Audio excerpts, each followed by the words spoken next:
Introducing the all-new Italiano range of pizza. Pizza Ultimo. Pizza Hut. சட்டன அரசியல் விவாத நிகழ்ச்சியின் மற்றொரு கட்டம் நேற்று ரத்மலானை ஸ்டைன் கலையகத்தில் நடைபெற்றது. வடமாகாண சபை தேர்தலுக்கு நாடு தயாரா என்ற தலைப்பில் நேற்றைய நிகழ்ச்சி நடைபெற்றது.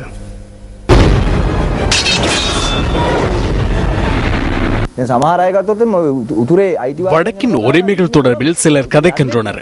ஆனால் அவர்கள் கொழும்பில் இருக்கின்றனர். அவர்கள் வடபகுதிக்கு செல்லவும் மாட்டார்கள்.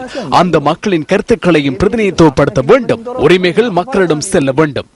கேள்விகள் எதுவுமின்றி கருத்துக்களை தெரிவிப்பதற்கு இடமளிக்கப்பட வேண்டும். அந்த மக்களும் இந்த நாட்டின் பிரஜைகள் என்பதனை அவர்கள் உணர வேண்டும். வார்த்தைகளால் மாத்திரம் கூறினால் போதாது. நாட்டை பிரிக்கவும் இல்லை, பலவந்தமாக ஒன்றிணைக்கவும் இல்லை.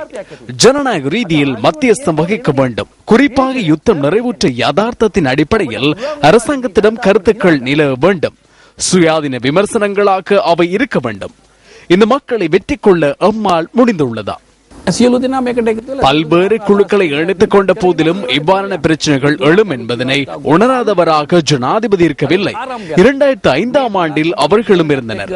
அனைவரையும் ஒன்றிணைத்துக் கொண்டு அனைவரது கருத்துக்கள் மற்றும் யோசனைகளை முன்னிறுத்தி நாம் அந்த திட்டத்திற்கு செல்வோம்.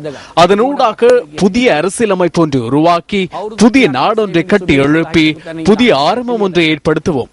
இந்த மாகாண சபை தேர்தலினூடாக வடமாகாண மக்களுக்கு சிறந்த ஆரம்பத்தை ஏற்படுத்தி கொடுங்கள். அந்த தேர்தலில் வெற்றி கொள்வதா அல்லது தோல்வி அடைவதா என்பது முக்கியமல்ல. எந்த கட்சி என்பது முக்கியமில்லை. 30 வருடங்களாக ஒடுக்கப்பட்டிருந்த இடத்திலிருந்து அவர்களை வெளியில் கொண்டு வர வேண்டும். அவர்களுக்கு புதிய ஆரம்பம் ஒன்று ஏற்படுத்தி கொடுங்கள். நமது நாட்டுக்கும் புதிய ஆரம்பத்தை பெற்றுக் கொடுக்க வேண்டும்.